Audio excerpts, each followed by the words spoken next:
केंद्र सरकारनं कांद्यावरचं निर्यात मूल्य हटवल्यामुळे आज सकाळी कांद्याच्या भावामध्ये लक्षणीय वाढ झाली आहे। आज लासलगाव कृषी उत्पन्न बाजार समितीमध्ये सरासरी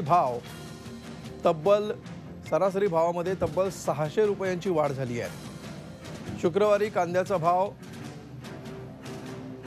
हा प्रति क्विंटल 1740 रुपये होता। हा सर्वाधिक भाव होता। आज निर्यात मूल्य हटवल्यावर पहिल्याच दिवशी सर्वाधिक भाव हा 2200 रुपयांवर पोहोचलेला आहे।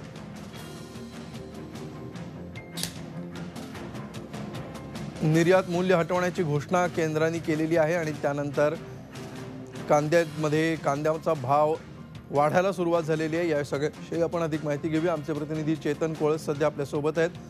चेतन, कांद्याचे भाव निर्यात मूल्य हटवल्यामुळे वाढल्याचं दिसतंय, काय तपशील आहेत याबाबत?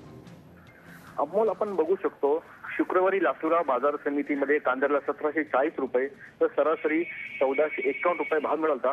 त्यानंतर बाजार समितीला 2 दिवस सुट्टी असल्यामुळे आज आणि कांद्याचे निर्यात मूल्य हे शून्य केल्यामुळे आज लासलगाव बाजार समिती लिलावाला सुरुवात होतात। पहिल्याच सत्रात कांद्याला 2200 रुपये तर सरासरी 2000 रुपये इतके भाव मिळाले आणि यामुळे शेतकऱ्याच्या चेहऱ्यावर एक आनंद हसू दिसून येत आहे।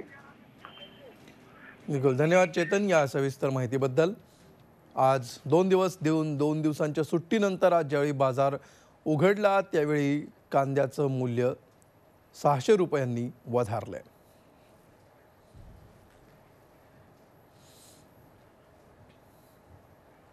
झी 24 तास रहा एक पाऊल पुढे।